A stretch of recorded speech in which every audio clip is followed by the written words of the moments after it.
स्वागत है NF news पर। मैं हूं आपके साथ रोहित। अभी तक आपने देश में लव जिहाद, लैंड जिहाद, थूक जिहाद, पता नहीं कौन कौन से जिहाद सुने थे, लेकिन मैं ये कहूं कि नौकरी जिहाद की भी अब चर्चा होने लगी है तो आप निश्चित तौर पर शौक हो जाएंगे। लेकिन ये हुआ है महाराष्ट्र के नासिक में, वो भी कोई छोटी मोटी कंपनी नहीं, देश की अच्छी खासी जानी पहचानी कंपनी टीसीएस में, जहां पर यह आरोप लगे हैं मुस्लिम वहां के कर्मचारियों पर कि उन्होंने वहां पर लव जिहाद, धर्मांतरण, इन सब की साजिश रची, जिसके बाद गिरफ्तारियां हुई हैं और जांच चल रही है। महाराष्ट्र सरकार ने एसआईटी का गठन कर दिया है। टीसीएस के चेयरमैन ने कहा है कि नासिक की घटना परेशान करने वाली है, तमाम लोगों को निकाल भी दिया गया है और टीसीएस यूनिट वहां पर अभी बंद की गई है। ऐसे में एचआर निदा खान की भी इसमें काफी संलिप्तता पाई जा रही है, मास्टरमाइंड वही कही जा रही है। मेरे साथ इस वक्त राव मुशर्रफ अली पुंडीर हैं, उनसे ही चर्चा करेंगे, मुस्लिम राष्ट्रीय मंच के हैं। बहुत बहुत स्वागत है सर आपका एनएफ न्यूज पर। सर, नासिक में जो कुछ भी हुआ उसे नौकरी जिहाद कहा जा रहा है, ये कौन सी मानसिकता है जो कि हर जगह इस तरीके की साजिश रच रही है? देखिए, लव जिहाद महाराष्ट्र में नहीं पूरे भारत में पनपता जा रहा है और अपने जड़ें और पैर फैलाता जा रहा है। लव जिहादी कंपनी में ही नहीं, कोई डॉक्टर के रूप में बैठा है, कोई व्यापारी के रूप में बाजार में बैठा है और कोई इंजीनियर के रूप में बैठा है। तो इनको ट्रेनिंग दी गई है बाकायदा, लव जिहादियों को इनको बाकायदा फंड मिलता है। और जैसे निदा खान ने एक ये कंपनी में जो घटना घटी है, वहां पर पिछले 5-6 सालों से ये कार्य चल रहा था लव जिहाद का। यानी कि जो वहां पर लड़कियां काम करती थी, सनातन धर्म के मानने वाली, उनको धीरे धीरे उनका ब्रेन वॉश किया जाता था और उनके साथ जो है हल्की फुल्की छेड़छाड़ की जा रही थी और एक व्हाट्सएप ग्रुप बना रखा था। उस व्हाट्सएप ग्रुप में उन लड़कियों को जोड़ा जाता था जिनकी आर्थिक स्थिति कमजोर है या डिवोर्स हुई है या किसी तरह का उन पर कर्ज का दबाव है। उन लड़कियों को उस व्हाट्सएप ग्रुप में जोड़ करके और फिर वो लड़के उनके साथ टीचिंग करते थे और धीरे धीरे जब वो थोड़ा उनके रिप्लाई करने लगती थी लड़कों को, मुस्लिम लड़कों को, फिर उनको दूसरे ग्रुप में जोड़ा जाता था व्हाट्सएप ग्रुप में। उस ग्रुप के वाले जो हैं फिर वो धीरे धीरे उनके से छेड़छाड़ करते थे और उनको ये कहते थे कि आपको हमारे साथ सोना पड़ेगा, आपका प्रमोशन हो जाएगा, आपकी तरक्की हो जाएगी, और उनके साथ रेप करना शुरू कर देते थे। राव साहब, आपने कहा कि इन सब को फंडिंग होती है। पूरा मामला निदा खान इसकी हेड थी। निदा खान पे बात करेंगे, लेकिन राव साहब आपने कहा कि फंडिंग होती थी इन सबको, तो आपको लगता है कहां से फंडिंग होती थी? कौन फंडिंग करता रहा होगा? देखिए, फंडिंग पीएफआई करती है इनको।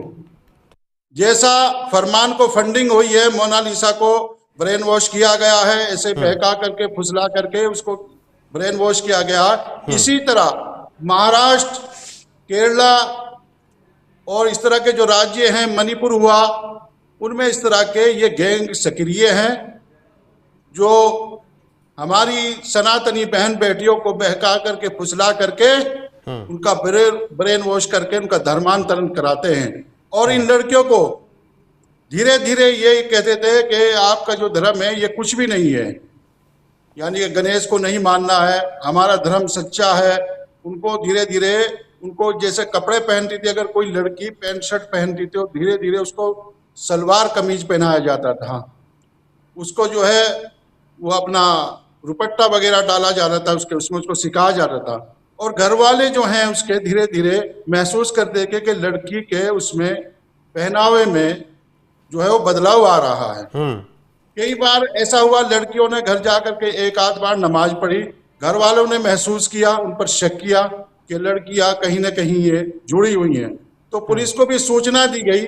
लेकिन पुलिस भी हैरान थी।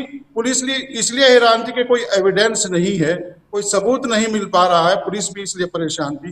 तो धीरे धीरे पुलिस ने एक एक कड़ी करके आगे को बढ़ाया और फिर इन तक पहुंचे। कुछ लोग जो है गिरफ्तार भी हो गए हैं, लेकिन इसमें बहुत बड़ा गैंग है जो अभी तक गिरफ्त में नहीं आया है।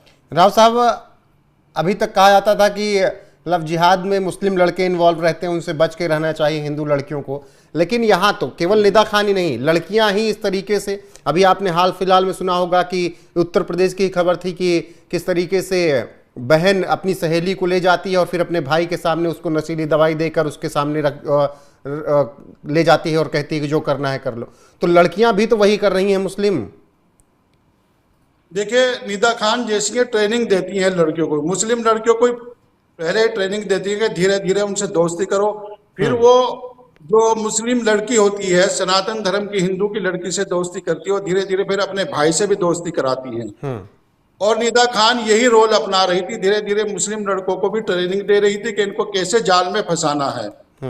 और उधर जो है उनका भी ब्रेन वॉश किया जा रहा था, धीरे धीरे उनको लालच दिया जा रहा था, तुम्हारी तरक्की होगी, तुम्हारा प्रमोशन होगा और ये इस तरह के मामले जो है आपको करने पड़ेंगे, सेक्स करना पड़ेगा, इनके साथ सोना पड़ेगा, इनको जो है आपस में वो करके तभी आपको तरक्की मिल पाएगी।